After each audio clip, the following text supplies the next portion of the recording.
Noong 2023 pa dapat na kumpleto, pero ngayong taon lang umano natapos ang bahagi ng isang dike sa Busuanga River sa Occidental Mindoro. Bagong gawa kung tutuusin. Pero sira na agad.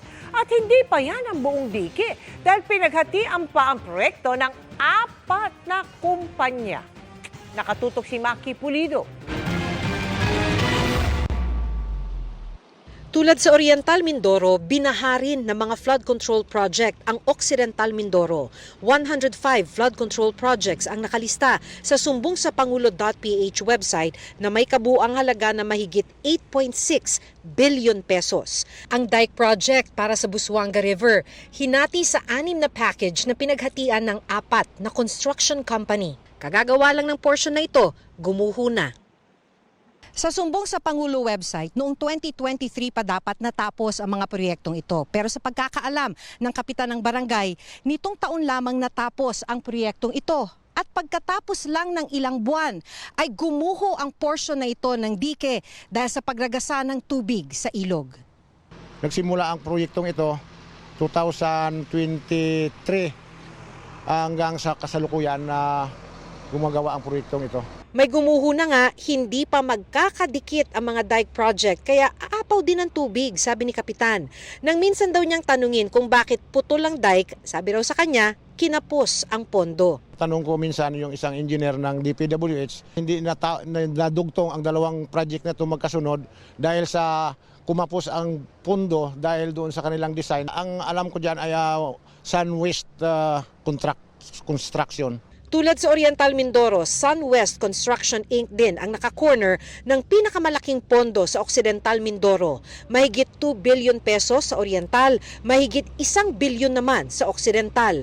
Dahil walang koordinasyon sa LGU at walang mga karatula na may detalye ng proyekto, limitado ang alam ng LGU. Iba-iba yung design. May manipis, mababa, tapos sunod mahaba, tapos may putol. Iba-iba yung lapad, yung buhangin, yung taas. Sa mga gumagawa ng flood control project, sana raw isipin silang mga binabaha dahil tuwing nasasalanta ang kanilang mga pananim, hindi sila nakakakain. Ang pakiusap ko lang po sana sa mga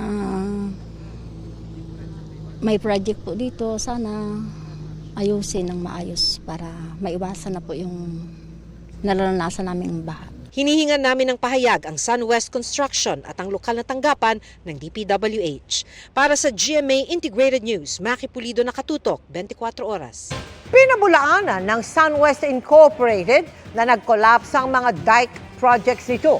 Sa isang pahayag, sabi ng SunWest, liban daw sa maliit na crack sa Barangay Aguas Dike, wala umanong pinsala sa 2 pang flood control projects nila sa bayan ng Rizal at San Jose sa Occidental Mindoro.